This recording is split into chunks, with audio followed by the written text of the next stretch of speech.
l'école du Seigneur. Allons à la découverte des vérités bibliques. À l'école du Seigneur, instruisons-nous au pied du Maître. Nous vous laissons en compagnie du révérend Dieudonné Ngumbi.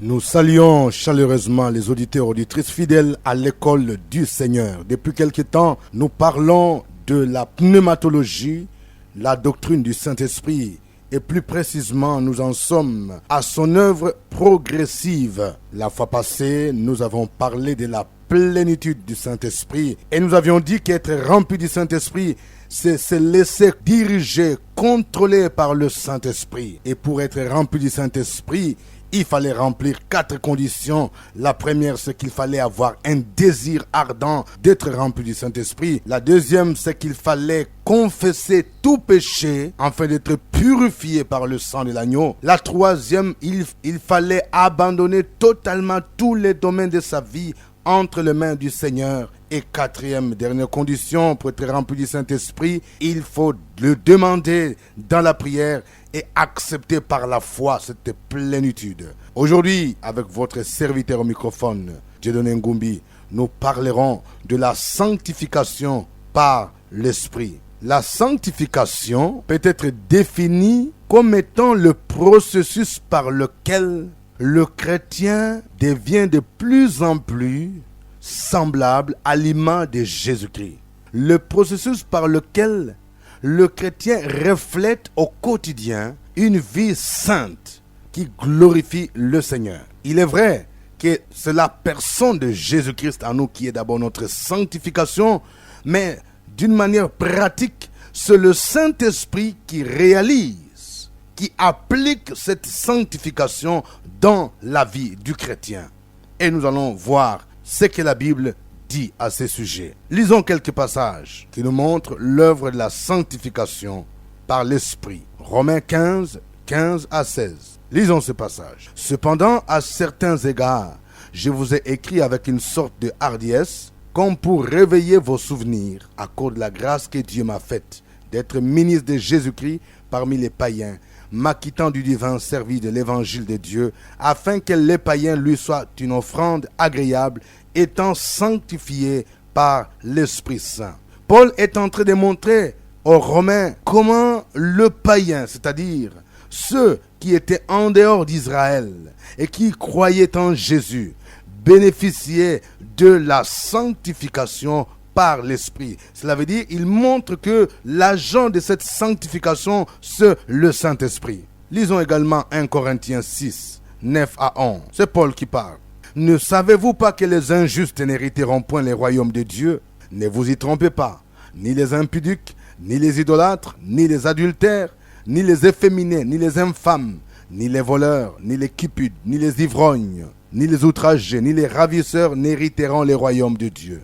Verset 11. Et cela, c'est que vous étiez, quelques-uns de vous, mais vous avez été lavés, mais vous avez été sanctifiés, mais vous avez été justifiés au nom du Seigneur Jésus-Christ et par l'Esprit de notre Dieu. J'aime bien la manière dont l'apôtre Paul est en train de montrer à la fois le rôle du Seigneur Jésus et de l'Esprit. Il dit, vous avez été sanctifiés, justifiés au nom du Seigneur Jésus. Mais il ajoute, et par l'Esprit de notre Dieu. C'est-à-dire, il montre que le Saint-Esprit joue un rôle important, aussi bien dans la sanctification que dans la justification. 1 Pierre 1, 1 à 2 dit ceci, Pierre apôtre de Jésus-Christ, à ceux qui sont étrangers et dispersés dans le Pont, la Galatie, la Cappadoce, l'Asie et la Bithynie, et qui sont élus selon la prescience de Dieu, le Père, par la sanctification de l'Esprit, afin qu'ils deviennent obéissants et qu'ils participent à l'aspersion du sang de Jésus-Christ. Que la grâce et la paix vous soient multipliées. Tous ces passages nous montrent que le Saint-Esprit joue un rôle dans la sanctification. Voyons maintenant sur le plan concret. Comment ou quel rôle le Saint-Esprit joue-t-il dans la sanctification du chrétien? Nous allons voir 2 éléments importants. Le premier élément, c'est que le Saint-Esprit communique aux chrétiens la nouvelle nature. C'est cette nouvelle nature que la Bible appelle l'homme nouveau. Quelquefois, on l'appelle aussi Christ en nous. Éphésiens 4, 20 à 24 dit ceci. Mais vous, ce n'est pas ainsi que vous avez appris Christ, si du moins vous l'avez entendu, et si conformément à la vérité qui est en Jésus, c'est en lui que vous avez été instruits, à vous dépouiller eu égard à votre vie passée du vieil homme qui se corrompt par les convoitises trompeuses, à être renouvelé dans l'esprit de votre intelligence et à revêtir l'homme nouveau, créé selon Dieu dans une justice et une sainteté qui produit la vérité. Ce passage dit que le chrétien doit se dépouiller du vieil homme, de l'ancienne nature, et à revêtir l'homme nouveau. L'homme nouveau, c'est ça la nouvelle nature. Quand est-ce que les chrétiens reçoivent cette nouvelle nature? C'est quand ils acceptent Jésus comme Seigneur et Sauveur, et quand le Saint-Esprit accomplit l'œuvre de la régénération ou la nouvelle naissance. Par définition, la nouvelle naissance ou la régénération était cette opération du Saint-Esprit, à travers laquelle il ressuscite l'esprit de l'homme qui était mort à cause du péché et lui communique une nouvelle nature, lui communique la vie éternelle. Sans le Saint-Esprit, on ne peut pas recevoir une nouvelle nature. Et le texte d'Éphésiens 4, le verset 24 précise que cette nouvelle nature a été créée selon Dieu dans une justice et une sainteté qui produit la vérité. Cette nouvelle nature est appelée également la sémence de Dieu qui est en nous. L'apôtre Jean voulait montrer que celui qui est né de Dieu, ou le chrétien, ne peut pas pécher ou ne pratique pas le péché parce que la sémence de Dieu ou la nouvelle nature qui lui communique le Saint-Esprit est en lui. Lisons 1 Jean 3, verset 9. Quiconque est né de Dieu ne pratique pas le péché parce que la sémence de Dieu demeure en lui. Et il ne peut pécher parce qu'il est né de Dieu. Parfois, les gens comprennent très mal ce passage. Il y a ceux qui vont jusqu'à affirmer qu'un chrétien ne peut jamais pécher. Ce n'est pas ce que voudrait dire ce passage. L'expression « pratiquer les péchés » veut dire se complaire dans le péché, programmer les péchés. Et le chrétien ne peut pas pratiquer le péché dans la mesure où il reçoit une nouvelle nature en lui, qui lui permet de vivre en nouveauté de vie. Et c'est le Saint-Esprit qui communique justement cette nouvelle nature, qui lui permet de vivre dans la sanctification. Et ici, il faut qu'on rappelle qu'il y a souvent deux aspects de la sanctification. Il y a la sanctification positionnelle, c'est-à-dire celle que tout chrétien reçoit quand il accepte Christ. De par sa position, il est sanctifié, veut dire mis à part, il est saint aux yeux de Dieu, de par sa position. Mais il y a également la sanctification progressive.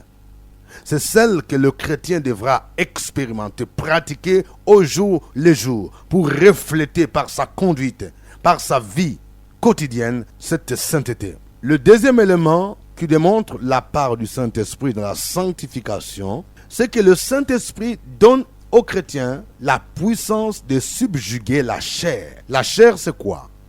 La chair, c'est l'ancienne nature pécheresse que tout homme hérite depuis Adam. On l'appelle également le vieil homme. Une vérité que beaucoup de gens ignorent, c'est que malgré le fait qu'on ait accepté Jésus, qu'on ait accepté le Saint-Esprit, l'ancienne nature est toujours présente dans la vie du chrétien. Le vieil homme est toujours là. La Bible utilise l'expression le vieil homme est crucifié, mais on ne dit pas qu'il est enlevé. Mais le Saint-Esprit nous donne la puissance, la capacité de subjuguer ou de dompter, de vaincre la puissance de l'ancienne nature pour ne plus la permettre de dominer en nous. En lisant 2 Corinthiens 3, verset 17, il est écrit « Là où l'Esprit de Dieu est la liberté ». Ça montre que le Saint-Esprit confère aux chrétiens la liberté vis-à-vis du péché. Le Saint-Esprit libère le chrétien de toute vie d'immoralité, de toute vie de duplicité, de haine, de colère. En lisant Romains chapitre 8, versets 1 à 2, il est écrit « Il n'y a donc maintenant aucune condamnation pour ceux qui sont en Jésus, car la loi de l'esprit de vie m'a affranchi de la loi du péché et de la mort. » Il faut bien comprendre ce passage. Il y a deux lois. Il y a la loi du péché et de la mort et la loi de l'esprit de vie. J'aime comparer la loi du péché et de la mort à la force de la pesanteur. Vous savez, tout corps qui est abandonné à lui-même subit une force du haut vers le bas. Ça, c'est la loi de la pesanteur qui attire le corps vers le bas. Mais quand vous tenez, quand il y a une autre force qui intervient pour soutenir, par exemple, une pierre, elle ne peut pas tomber. La loi de la pesanteur ne s'applique plus parce qu'il y a une autre force qui retient la pierre à ne pas tomber. Le Saint-Esprit est comme cette nouvelle force qui affranchit le chrétien de la loi du péché et de la mort. Sans le Saint-Esprit, on ne peut pas mener une vie de victoire sur le péché. On ne peut pas mener une vie de sanctification. L'apôtre Paul disait aux Galates, dans Galates 5, verset 16, « Marchez selon l'esprit et vous n'accomplirez pas les désirs de la chair. La chair a des désirs contraires à ceux de l'esprit. » Il faut reconnaître toutefois que l'affranchissement par l'esprit ou la sanctification par le Saint-Esprit, elle est progressive. Ce n'est pas l'éradication. Cela ne voudrait pas dire, du coup, un chrétien ne peut jamais pécher. Tous les péchés sont éradiqués. C'est une action progressive. Mais quelle est la part de l'homme dans la sanctification de l'esprit? Nous allons terminer par là. L'homme doit faire deux choses. Premièrement, il doit abandonner la volonté entre les mains de Dieu.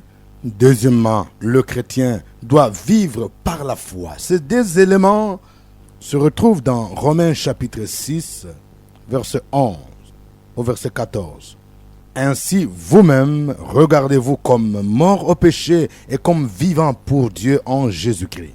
Que le péché ne règne donc point dans votre corps mortel, et n'obéissez pas à ses convoitises. Ne livrez pas vos membres au péché comme des instruments d'iniquité, mais donnez-vous vous-même à Dieu comme étant vivants des morts que vous étiez, et offrez à Dieu vos membres comme des instruments de justice. Car le péché n'aura point de pouvoir sur vous, puisque vous êtes non sous la loi, mais sous la grâce. Dieu veut affranchir le chrétien du péché. Et c'est dans ce but qu'il met en chaque chrétien son esprit. Mais dès que le chrétien ne lui résiste plus et qu'il abandonne sa volonté propre, le Saint-Esprit le remplit et le sanctifie de plus en plus. Si sa volonté cesse d'être livrée, aussitôt l'Esprit cesse d'agir. Le verset 13 de Romains 6 dit: ne livrez pas vos membres au péché comme des instruments d'iniquité, mais donnez-vous vous-même à Dieu comme étant vivants de mort que vous étiez, et offrez à Dieu vos membres comme des instruments de justice. Ça, c'est la part de l'homme. Dieu n'a pas fait l'homme ou le chrétien marionnette. Il faut que lui-même se livre à Dieu, livre sa volonté à Dieu pour que le Saint-Esprit produise en lui cette vie de sanctification. Il doit vivre par la foi. La sanctification, on la saisit également par la foi. C'est ce que nous voyons dans Romains 6, verset 11, quand Paul dit: ainsi vous-même, regardez-vous comme morts au péché et comme vivants pour Dieu en Jésus. Regardez comment c'est se considérer comme mort. Dans la nouvelle identité, la Bible montre que le chrétien est mort par rapport au péché, enseveli avec Christ et ressuscité avec lui. Alors, le chrétien doit par la foi saisir cette réalité et se considérer comme étant mort au péché et vivant pour Dieu. Il y a ceux qui fournissent trop d'efforts pour vivre dans la sanctification. Il y a ceux qui pensent qu'on peut avoir la sanctification par beaucoup de temps de jeûne, de prières, par des luttes.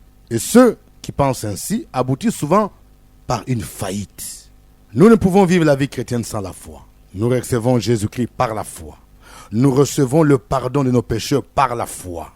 De la même manière, la vie de sanctification, nous la saisissons également par la foi. Nous nous considérons comme morts au péché et vivants pour Dieu en Jésus-Christ. Mon juste vivra par la foi, dit la Bible. Le temps que nous avons imparti est arrivé à son terme. Il ne reste plus qu'à vous souhaiter bonne suite des programmes sur la radio La Vie. Au revoir. C'était à l'école du Seigneur avec le révérend Dieudonné Ngombi. Une production de la radio Fréquence Vie, Abidjan, Côte d'Ivoire.